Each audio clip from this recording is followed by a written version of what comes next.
they all say the same thing. They all start their books. I'm saying all, generally speaking. They'll start it with crisis. We are in a crisis. The world is in a crisis. We've got so many people. How are we going to solve this crisis? And they'll even blame like people for things that they've done, right? Like they'll brag that the elite have created, for example, nuclear weapons, right? This is what Russell does this.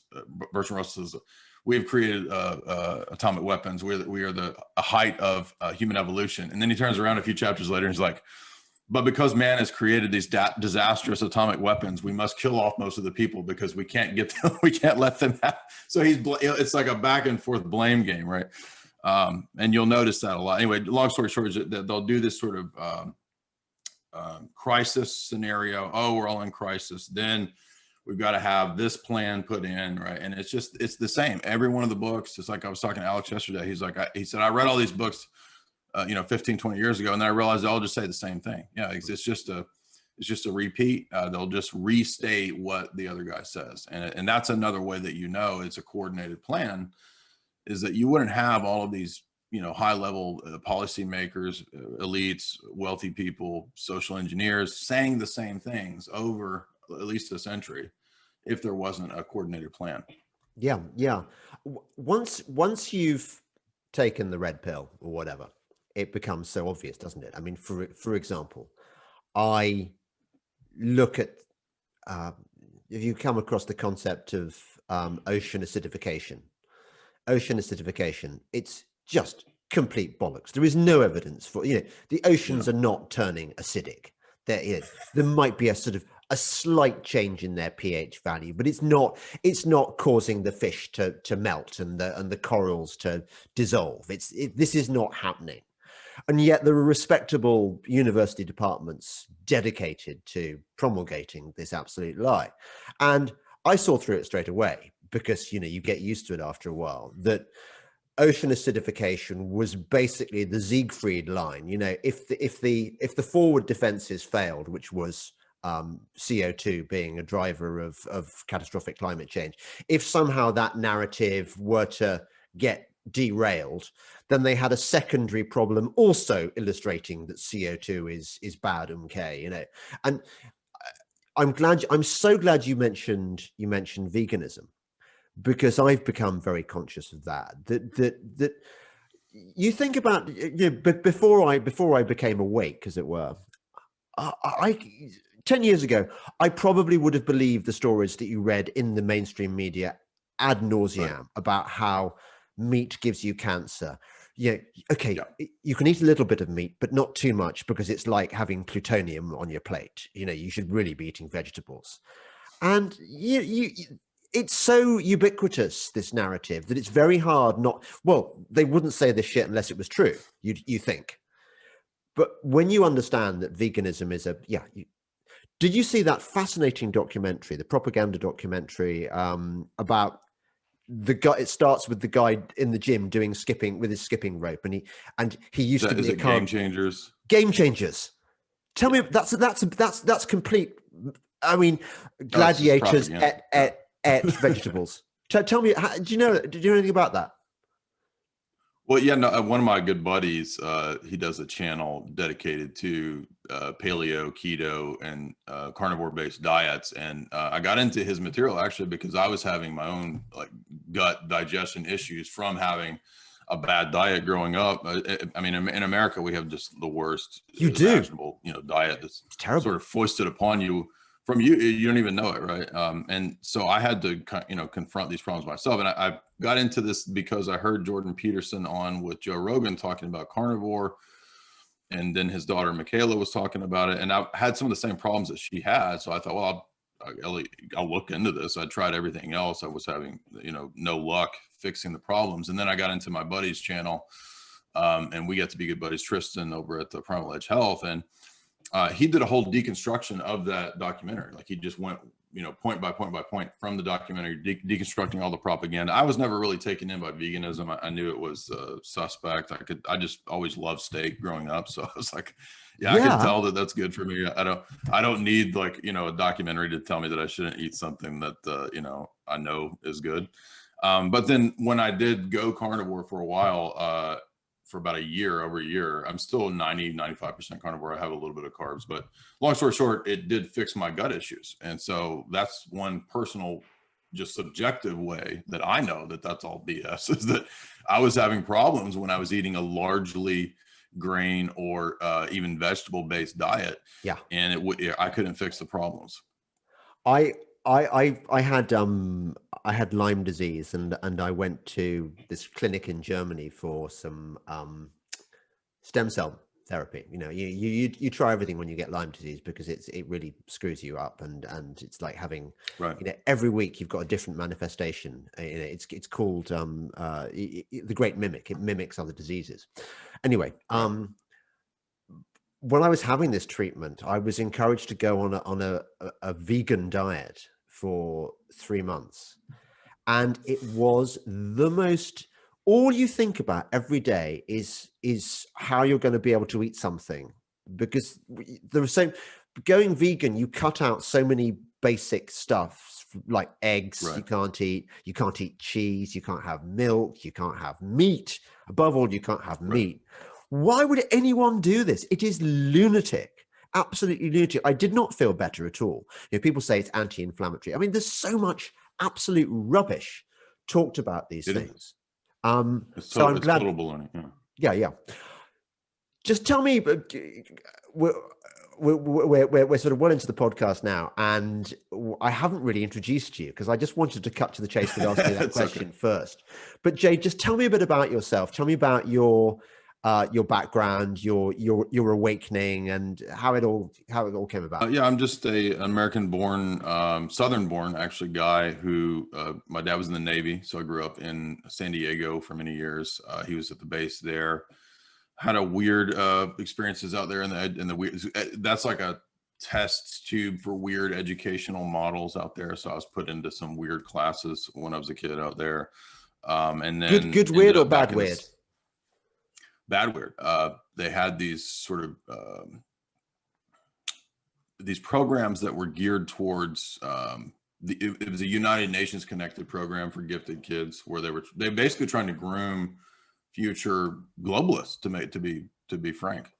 That's what those programs are for. I later researched this as an adult, looking back on those programs, but anyway, I mean, nothing bad happened to me. I wasn't like molested or anything like that. It was just a weird, I could tell that they were already grooming people for stuff, even, when I was a kid. But no, I grew up ended up back in the South, grew up in the South, went to just a local state university, studied English, philosophy, and history. And then about 2002-3, I started questioning the events, the Big 9 event. If this is going on YouTube, I'll use my safe code words. Oh yeah.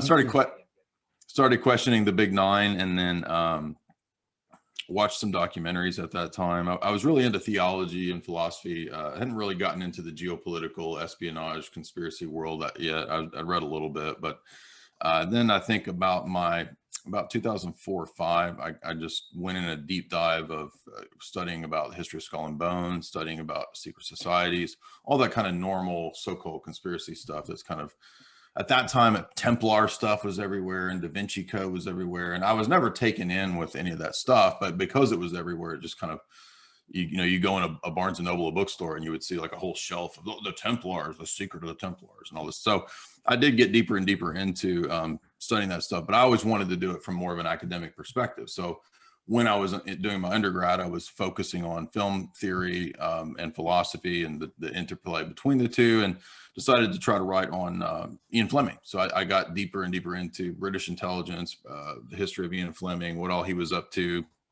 in his own personal life and operations, and how he wrote that into the Bond stories. So focused on that in my graduate work, and that led me into a lot deeper geopolitical stuff. Right. So at the same time, I was, so I basically was just trying to integrate a lot of different fields and stuff I was looking at, researching. Always loved literature. Always loved, Southern Gothic, Flannery O'Connor, Faulkner, that kind of stuff. And so it was just a mix of fields. I wanted to study what I was reading in British spy fiction and put that into what I was studying with psychological warfare and how that works in terms of advertising. A lot of people don't know there's an overlap between because a lot of the people who went into advertising when it was, if you think about the show Mad Men, right? That's kind of roughly based on some of the guys who had been in the OSS, and then they went into the ad world. So I was reading and studying that kind of stuff, and then, put it into this thesis about Bond and how Bond functioned as a Cold War tool. I think Bond was a tool of the Cold War, basically, to help fight this so-called ideological battle. But anyway, so that just led me into Hollywood stuff. And the more that you read about Hollywood stuff, you start, a lot of these people are doing other things. A lot of actors are actually intelligence assets, which blew me away when I first heard that. I was like, that's crazy. What? But yeah, it's actually, there's a long history of this. I'm not the only person there's a lot of academics beyond me that have written theses about this. Tricia Jenkins wrote a whole book on this from UT. Operation Hollywood's another academic book that covers this. But anyway, so I was just noticing a lot of these parallels and sort of cross-disciplinary connections. And then I started blogging about 11 years ago, just for fun. I didn't have any intention of doing this. I just thought, well, I'll blog, and I wanted to be a professor. That's really all I cared about.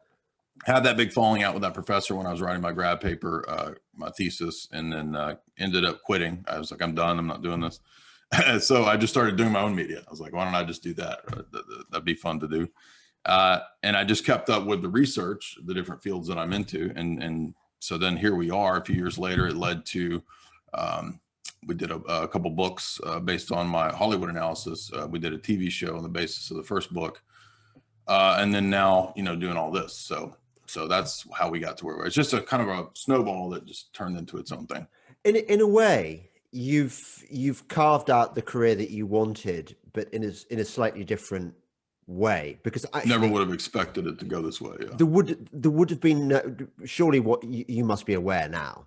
There is no place for people like you or me in academe, because academe has fallen.